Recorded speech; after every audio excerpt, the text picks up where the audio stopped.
Isabella Gomez is a student. She's a 10th grade student here. She was here when this happened yesterday. She has unfortunately lost friends in this. And Alicia Blonde has been teaching at the school for several years, for 18 years actually. She taught the suspected shooter, Nicholas Cruz. She's also a teacher of Isabella's. Isabella, let me start with you. You were in class yesterday. Tell me what happened. We were in class and it was just a normal day, and the fire alarm went off. We thought nothing of it. I just thought, wow, this is a really late fire drill. So we all started rushing outside. People were screaming and we were like, oh my gosh, maybe it's a real fire. We all started going down the back staircase down to the second floor. Once we reached there, all you hear is just these loud, like pop, pop, pop, like at least 3. So I was about to grab the door. I turned around. We all started running, and as soon as we were all on our way up to the 3rd floor, you just hear the guy just open the back staircase door where we were and just started shooting, like screaming. We all started running, ran into our classrooms, dove in. As soon as we closed the door, I don't know who couldn't make it in their rooms, the girls I saw, but all you hear is the screaming and shooting once we closed the door. And you and I were looking at videos. It was tragic. You passed by people who had been shot. Bodies after just there, just covered. Did you know immediately what was happening when you heard that pop, pop, pop noise? No, I thought it was like, we've been having a lot of drills lately. They've become very strict. We've been having a lot of meetings. The teachers have been very strict about an active shooter. About shooting, like code reds, codes black, fire drill, all of that. So I really thought at the beginning when we were going down the fire drill, I thought they were trying to scare us, because I heard that they did that in another school where like they started making like noises, but it was fake, just to see how we, like if the drills and all that stuff. So I was like, no way, but I wasn't just gonna stand there and just wait to see if it was a drill. I just ran and I was so confused. I was like, guys, it's a gun, everyone get in the room. We were all taking care of each other. We dove in the back of the room in the corner and just waited, and we just covered our ears. It was insane.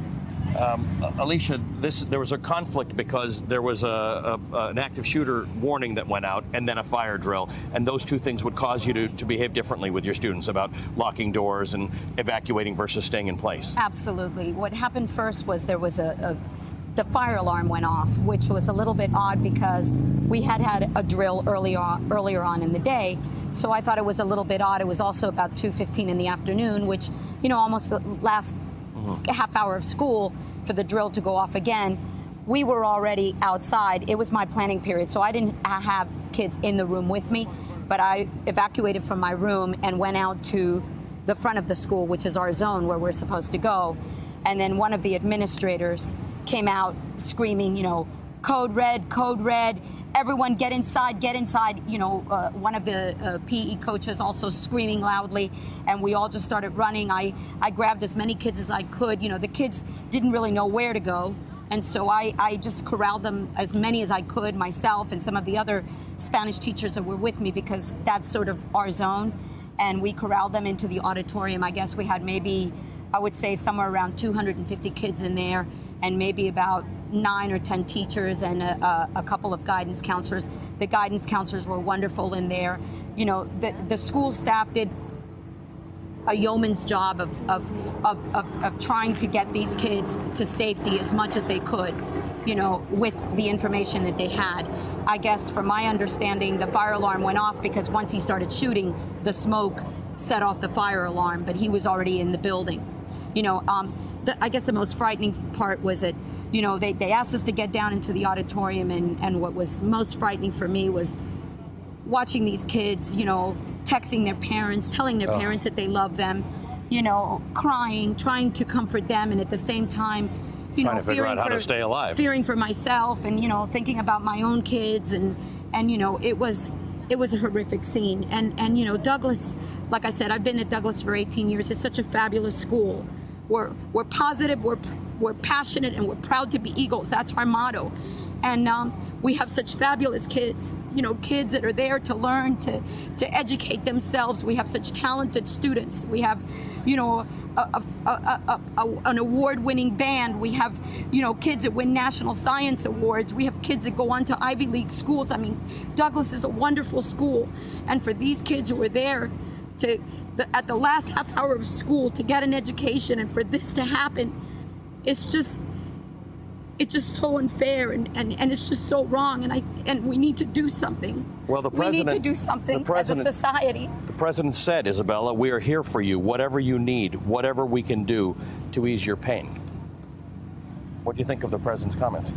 I mean, I really don't think that there is anything he could do. He said that if something's happening, go to your teacher. What could our teachers do in that situation rather than save themselves just as we were? I feel like he really needs to take into consideration all this gun control. There's no reason that a kid, 19 years old, that's been investigated already and not even a year ago, being able to purchase a AR-15 in Broward County right here, and he only got expelled.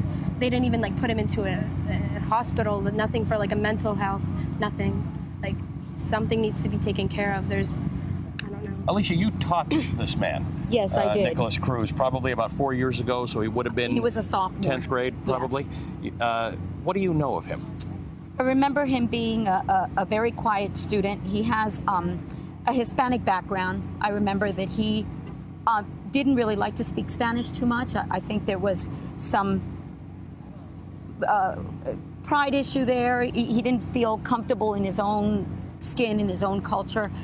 He was very quiet. He sometimes turned in assignments, sometimes not. I tried to, break him a little bit and try to get into him a little bit and ask him questions and, hey, what's going on with you? I believe he was in JROTC at the time. Right. So sometimes he would come in uniform. And I communicated a couple of times with the JROTC professor and said, hey, what's going on with this kid? I know, that the members of JROTC are usually, they're very disciplined students. And so him being in JROTC, exactly, it was not exactly very, very out of character. And I remember him physically.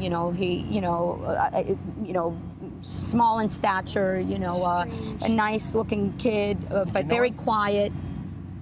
Did you know him? I used to see him around school all the time. He was just a really strange kid. Actually, they wouldn't let him bring a backpack to school. He had to either bring a paper bag, like a Ziploc bag, and I'd always see him. He'd always wear like bandanas all around his face. He'd carry a folder, and he just walked in the weirdest way. He'd stare at you. I actually got, like last year, I got in an argument with him when we bumped into each other, and he like pushed me, and I was like, "What are you doing?" And he just like storms off. He's a really strange kid. I always used to say like, "Wow, he just looks like no good." Like he just looks. Were you one of those kids who was calling or texting their parents? What did you say to them? I called my mom. First, I texted my brother. I was like, Daniel, I love you. If I don't make it home, I'm sorry. Just know I love you. Thank you for everything. And I called my mom. I was like, Mom, there's a school shooter. I don't know if I'm going to make it out. I'm hiding behind a desk. I never thought I'd have to say that to my mom. I just felt so bad. And like, there was not really good signal in the freshman building. It's really bad on the 3rd floor especially. And I was just like losing connection. They couldn't really hear me. All they was hearing was that I was just in a shooting. My dad didn't really understand what was going on. He just thought that there was just a shooter, and then he sees the news, the cops everywhere, my brother's rushing over here. I just thought it was my last day yesterday. I didn't think I was gonna make it out.